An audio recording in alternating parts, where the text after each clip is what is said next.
Halo semuanya, sekarang saya akan menceritakan sebuah cerita horor dari akun Twitter Restu Wira Atmaja dengan judul Ngunduh Jiwo. Sudah 7 orang wanita meninggal dunia dalam 1 bulan.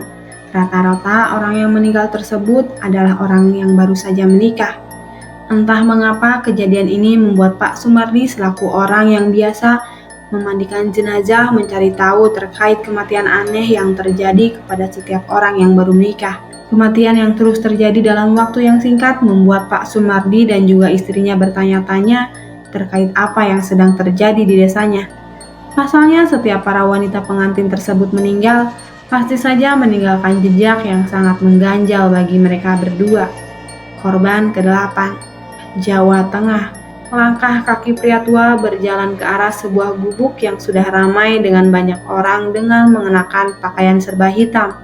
Selain itu, pria tua itu juga tampak cuek dengan tangisan yang bercampur dengan teriakan akan tidak terimanya kematian salah seorang anggota keluarganya. Pak Sumardi namanya. Dia adalah salah satu orang di desa Tapak Kromo, bukan nama asli sebenarnya, yang berprofesi sebagai lebe atau orang yang biasa melayani desa yang ditunjuk langsung oleh kepala desa. Kedatangannya bukan sebuah berita yang baik jika Pak Sumardi telah membawa peralatan seperti minyak, sisir, dan lainnya di salah satu rumah warga. Berarti besar kemungkinan kedatangannya adalah memberikan duka bagi keluarga tersebut. Hal ini dikarenakan pekerjaannya yang menjadi bagian dari pelayanan desa mengharuskan Pak Sumardi untuk membantu segala proses yang terjadi di desa seperti kematian atau pernikahan. Kali ini, Pak Sumardi mendatangi salah seorang rumah warga untuk bermaksud memandikan jenazah. Namun karena memang jenazahnya wanita, biasanya Pak Sumardi dan juga istrinya hingga para warga menyebut mereka sebagai keluarga lebe. Kedatangan Pak Sumardi dan istrinya disambut hangat oleh keluarga almarhumah. Mereka berdua segera menemui keluarga Eli untuk menanyakan terkait keadaan almarhumah dan kapan proses pemandian akan dilaksanakan. Pak Sumardi ucap dari keluarga almarhumah yang tidak disebutkan namanya. Sudah siap semua? Tanya Pak Sumardi. Anu Pak, bagaimana kalau kita tunda 1 jam dulu Pak? Pinta orang tua almarhumah. Ditunda, mengapa memangnya? Begini Pak, anak saya meninggal dalam keadaan tidak wajar dan sekarang tubuhnya menekuk seperti orang yang sedang merasakan kedinginan. Sudah beberapa kali kami rentangkan kembali tubuhnya namun tidak bisa diluruskan Pak. Pak Sumardi merasa ada yang aneh dengan penuturan dari orang tua almarhumah tersebut. Baru kali ini dirinya menemukan jenazah wanita yang tubuhnya menekuk dan tidak bisa diluruskan. Karena penasaran, Pak Sumardi dan istrinya, Ibu Sumi, menuju ke kamar almarhumah. Saat mereka berdua tiba di kamar almarhumah, Pak Sumardi dan Ibu Sumi terkejut saat melihat tubuh jenazah wanita itu dalam keadaan menekuk. Kedua tangan dan kakinya benar-benar menekuk dan menghadap miring ke sebelah kiri. Lalu bagian kepala menunduk ke bawah seperti apa yang dikatakan oleh orang tua dari almarhumah tersebut. Seperti sedang kedinginan. Bu, Ucap Pak Sumardi. Aku mengerti Pak, ucap Ibu Sumi. Pak Sumardi pun meminta kepada orang tua almarhumah tersebut untuk membawa si almarhumah ke tempat pemandian jenazah sebelum nantinya jenazah tersebut dimandikan. Jika telat dan berlama-lama dalam prosesnya, maka resiko terbesarnya adalah jenazah tersebut tidak bisa diluruskan kembali tubuhnya. Beberapa anggota keluarga dari almarhumah pun membawa tubuh almarhumah menuju ke tempat pemandian jenazah. Pak Sumardi dan Ibu Sumi segera melakukan tugasnya untuk memandikan jenazah tersebut. Namun sebelum mereka berdua memandikan jenazah, tugas penting dari Pak Sumardi dan Ibu Sumi adalah meluruskan tubuh jenazah. Tubuh si almarhumah sudah berada di tempat pemandian. Tirai sudah ditutup dengan rapat. Ibu Sumi dan Pak Sumardi siap melakukan tugasnya. Percikan air sudah memenuhi tong besar yang biasa digunakan untuk memandikan jenazah. Di luar, orang-orang mulai menanyakan apa yang terjadi dengan jenazah. Mereka semua penasaran dengan apa yang terjadi di tempat pemandian karena waktu penguburan sudah mundur dari ketetapan yang biasa dilakukan. Selain itu, keranda maut juga sudah datang. Orang-orang yang bertugas untuk mengubur jenazah kembali ke rumah si almarhumah untuk menanyakan kapan jenazah akan dimakamkan. Berbagai keriuhan terdengar di luaran tempat pemandian. Saat itu Ibu Sumi menanggalkan satu persatu tubuh jenazah. Pak Sumardi memilih untuk berada di luar. Ia keluar sejenak untuk memberikan waktu kepada istrinya agar bisa meluruskan tubuh si jenazah tersebut. Bu, jangan lupa oleskan dengan minyak.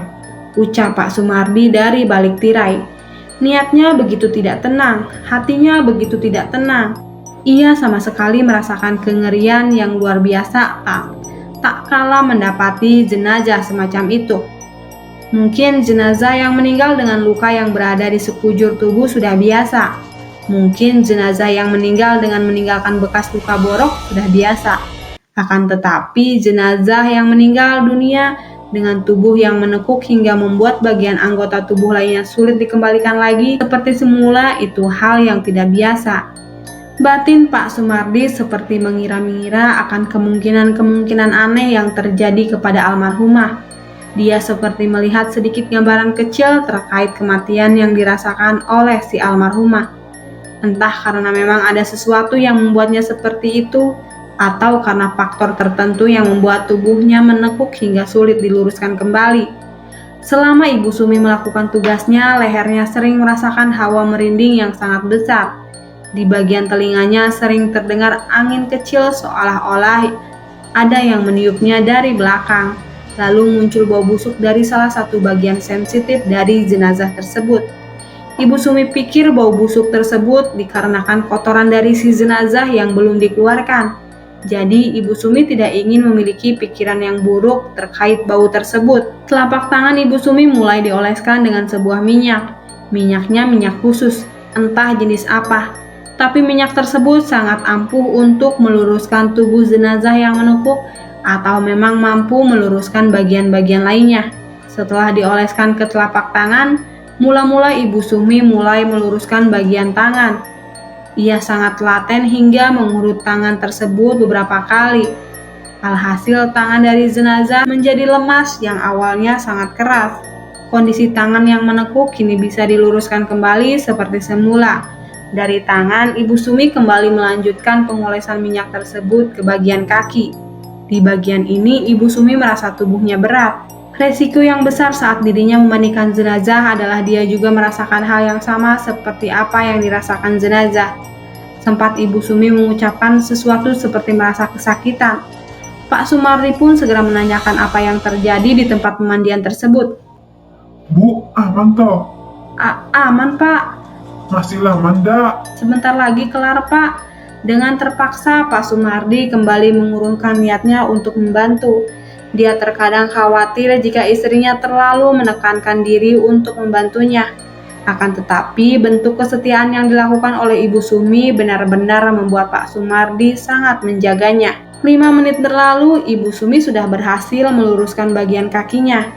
Kini ia segera melakukan langkah terakhir, yaitu mengembalikan posisi kepala si jenazah yang menunduk ke bagian bawah. Hati Ibu Sumi sempat terheran-heran dengan si jenazah tersebut. Apa yang membuatmu seperti ini, Dok? Mengapa setiap bagian tubuhmu serasa ditekan oleh sesuatu dan diikatkan satu sama lain? Apa yang membuatmu seperti ini, Dok? Hati nurani Ibu Sumi benar-benar terketuk saat melihat tubuh si jenazah yang tidak normal seperti yang pernah ia mandikan sebelum-sebelumnya. Ia kembali mengoleskan telapak tangannya dengan minyak tersebut dan segera mengurut bagian leher si jenazah agar posisinya kembali seperti semula. Saat dimana jari jemarinya mengurut leher si jenazah, tiba-tiba leher Ibu Sumi seperti ditekan oleh sesuatu hingga dirinya merasa kesakitan. Astagfirullah, leherku! Pak Sumardi yang mendengar hal tersebut kembali terperajat dan bangkit dari duduknya. Ia tampak tidak tenang setelah mendengar keluhan dari suara istrinya yang sedang membereskan bagian terakhir dari jenazah tersebut. Bu, bagaimana? Ada apa, Bu? Tanya Pak Sumardi dengan nada penuh kekhawatiran. Nggak apa-apa, Pak. Aman-aman aja.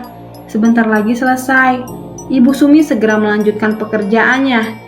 Dia menguatkan diri sebisa mungkin untuk bisa menyelesaikan pekerjaannya dengan baik. Suara percikan air yang awalnya mengalir kini tiba-tiba terhenti. Keanehan mulai terjadi saat Ibu Sumi memperhatikan tiap tetes air yang menetes dari selang yang diletakkan dari tong pemandian. Dari luaran ia mendengar suara kaki yang digesrekkan secara perlahan. Bunyinya sangat berirama hingga membuat bulu kuduk Ibu Sumi merinding dibuatnya. Perlahan Ibu Sumi meletakkan kepala jenazah tersebut. Ia melihat ada sesosok bayangan hitam yang berada di bagian samping kanan tirai. Ibu Sumi paham betul jika suaminya berada di bagian sebelah kiri, sedangkan di bagian kanan adalah bagian yang tidak bisa terjamah oleh siapapun karena lokasinya berdekatan dengan perkebunan, sedangkan bagian kiri adalah bagian yang biasa dimasuki oleh para warga. Lantunan doa terus-menerus diucapkan Ibu Sumi dalam hati. Bibirnya yang semula kering kini akhirnya terbasahkan dengan air liur mulutnya karena pergerakan dari mulut Ibu Sumi terhadap bacaan doa yang dilantunkan tanpa suara. Suara itu tampak terhenti saat berada tepat di dekat tirai. Ibu Sumi memperhatikan bentuk kaki dengan cara menundukkan kepalanya ke bawah. Matanya benar-benar jeli saat melihat bagian dari ujung kaki hingga mendapati sebuah keanehan yang terjadi. Bulu kuduknya seakan berdiri lebih dulu sebelum dirinya melihat secara lengkap keseluruhan tubuh seseorang yang tengah berdiri di bagian kanan tirai pemandian. Jantung Ibu Sumi berdegup kencang. Nafasnya mulai tidak stabil. Bibirnya terus-menerus digerakkan dengan membaca doa untuk memohon perlindungan dari gangguan-gangguan aneh yang sedang dirasakannya. Kedua tangan Ibu Sumi tiba-tiba menjadi lemas saat dirinya mendengar sesuatu dari tempat si jenazah tersebut ditidurkan. Bunyi gerakan tulang yang benar-benar jelas dan penampakan sebuah kaki yang seluruh bagiannya mirip seperti kaki si jenazah tersebut. 2 kali suara tulang itu berbunyi seakan-akan telah membuat telinga Ibu Sumi enggan mendengar apapun lagi. Ia tahu suara itu benar-benar dari si jenazah. Seakan menaklukkan rasa takutnya, Ibu Sumi memberanikan diri mengangkat wajahnya ke atas. Dan apa yang terjadi? Posisi wajah dari jenazah tersebut telah menghadap ke arah Ibu Sumi. Jenazah tersebut seperti memelintir lehernya sendiri hingga mampu melihat tubuh Ibu Sumi secara langsung yang sedang memantau hal lain di sekitarnya. Sorot matanya yang awalnya terpejam kini tatapannya menatap tajam ke arah Ibu Sumi dengan tatapan yang sangat mengerikan. Ibu Sumi langsung berteriak karena itu. Ia kemudian menutupi wajahnya dengan kedua tangannya, menjatuhkan diri di dekat tirai hingga membuat tirai bergerak karena tertimpa beban berat tubuh Ibu Sumi. Teriakan itu pun membuat Pak Sumardi langsung menerobos masuk ke dalam tempat pemandian. Ia terkejut saat melihat istrinya sudah menutup wajahnya dengan kedua tangan sembari mengatakan, "Jangan ganggu aku, kamu sudah mati. Kamu sudah tidak ada di dunia." Bu, Ibu ada apa? Pak Sumardi segera menutup jenazah tersebut menggunakan kain jari. Ia tidak mau jika kedatangan kehebohan ini mengundang banyak orang dan jika terjadi Pak Sumardi telah menjaga kehormatan jenazah sebagai mestinya. Dan benar saja, kepanikan yang dirasakan oleh Bu Sumi ternyata mengundang keluarga dari jenazah tersebut. Mereka kemudian berbondong-bondong untuk mendatangi lokasi pemandian jenazah. Kedatangan mereka membuat Pak Sumardi semakin tidak tenang. Proses pemandian jenazah ini benar-benar kacau karena keanehan yang terjadi terus-menerus meneror Ibu Sumi. Salah satu anggota dari keluarga si jenazah tersebut menanyakan perihal apa yang terjadi. Pak Sumardi kemudian menjelaskan bahwa keduanya merasakan ada keanehan yang terjadi kepada si jenazah. Pak, ada apa? Apa yang terjadi? Tanya salah seorang anggota jenazah tersebut. Pak Sumardi segera memapah tubuh Ibu Sumi. Ia kemudian menatap tajam ke arah salah satu anggota dari keluarga jenazah tersebut. Kami akan selesaikan ini dengan cepat, mohon tinggalkan kami berdua. Tapi kenapa tadi berteriak? Apa yang terjadi? Tanya anggota keluarga tersebut. Pak Sumardi mendekati pria muda tersebut. Ia kemudian menepuk pundaknya sembari meminta kepadanya untuk meninggalkan dirinya dan juga Ibu Sumi. "Pak," ucap Ibu Sumi dari dekat jenazah tersebut. Dengarkan, Nak, kami sebenarnya merasa terbebani dengan pekerjaan kami. Tapi kami lebih merasa terbebani jika urusan kami belum kelar dan dirimu malah ingin tahu apa yang sudah terjadi saat ini. Tapi bagaimana jadinya jika dirimu terkena gangguan aneh dari hal gaib? Pemuda tersebut langsung memundurkan diri. Ia seperti merasa ketakutan tak kala Pak Sumardi menjelaskan bahwa yang baru saja terjadi adalah oleh karena gangguan gaib yang baru saja menyerang Ibu Sumi secara nyata. Kepergian dari pemuda tersebut membuat Pak Sumardi dan Ibu Sumi semakin tenang. Akan tetapi, Pak Sumardi segera meminta kepada istrinya untuk menyelesaikan pemandian tersebut dengan cepat. Cepat selesaikan, ada yang tidak beres dengan jenazah ini. Iya Pak, ada yang tidak beres dengan jenazah ini. Kali ini pemandian pun berhasil dipercepat berkat dibantu oleh Pak Sumardi. Mereka berdua juga segera mengkafani, memandikan setiap bagian-bagian dari jenazah tersebut. Walau ada banyak kejanggalan dari jenazah wanita yang mereka mandikan, tapi keduanya benar-benar tutup mulut akan hal tersebut. Mereka tidak menginginkan adanya kecurigaan dari para warga sehingga membuat aib dari jenazah tersebut menjadi tersebar ke seluruh penjuru warga desa Tapak Kromo. Langkah selanjutnya mereka berdua segera mengkafani jenazah si wanita tersebut. Dengan telatennya Ibu Sumi membungkus bagian-bagian tubuh dari jenazah wanita tersebut dengan hati-hati.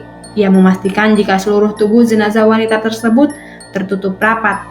Setelah usai mengkafani, jenazah tersebut kemudian disolatkan. Banyak para warga yang sudah menunggu. Mereka segera memasuki rumah untuk menyolatkan si jenazah tersebut. Dari kejauhan, Pak Sumardi dan Ibu Sumi hanya tertunduk diam. Keduanya benar-benar merasa ada lelah dan pegal-pegal setelah melalui semua proses itu. Sebelum jenazah dibawa menuju ke pemakaman, Pak Sumardi menanyakan kepada Ibu Sumi terkait apa yang baru saja terjadi, sampai-sampai dirinya merasa ketakutan. Padahal Ibu Sumi terbilang sudah berpengalaman sama seperti Pak Sumardi. Namun dilihat dari raut wajah yang tergambarkan saat itu, wajah Ibu Sumi terlihat sangat pucat dan penuh tekanan. "Apa yang aneh dari jenazah wanita itu, Ibu?" tanya Pak Sumardi. "Aku mendapati banyak keanehan di tiap tubuh jenazah wanita itu. Dimulai dengan tubuh yang menekuk serta aura merinding yang begitu kuat. Semuanya terasa dalam waktu yang bersamaan," jelas Ibu Sumi kepada Pak Sumardi. Lalu, mengapa ibu berteriak? Dia, arwah jenazah wanita tersebut hadir saat proses pelurusan bagian kepala sedang dilakukan. Dan bersamaan dengan itu terdengar sesuatu yang aneh, ucap Ibu Sumi. Sesuatu yang aneh.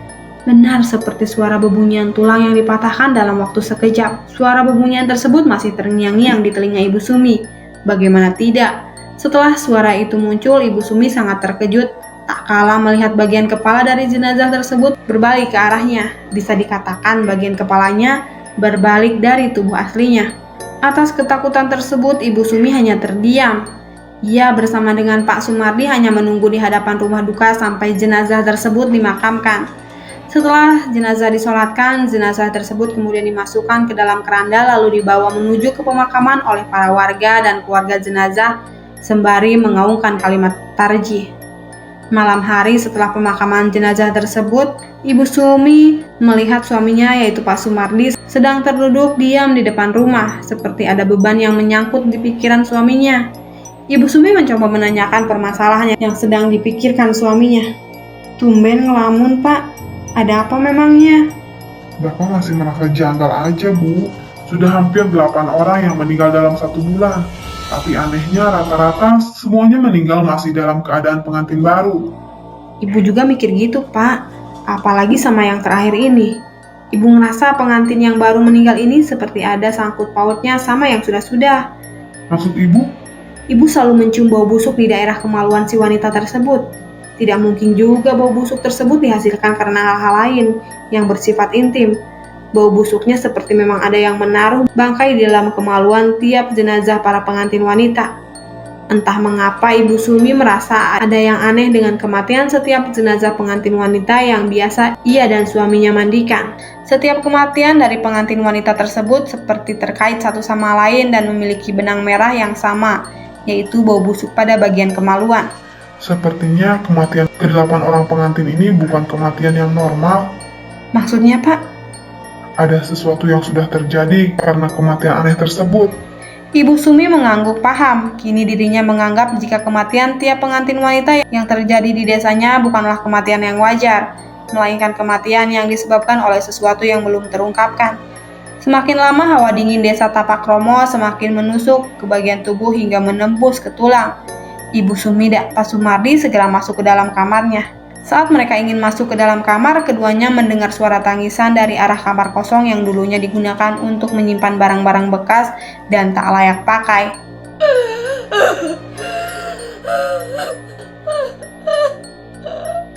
Pak, dengar nggak Pak? Iya Bu, Bapak dengar. Ada yang nangis dari arah gudang. Keduanya pun berjalan menuju ke arah gudang tempat penyimpanan barang-barang bekas miliknya. Tak disangka semakin mereka berdua mendekati ruang tersebut, hawa merinding serta suara tangisannya semakin membesar hingga membuat langkah mereka berdua sedikit gugup.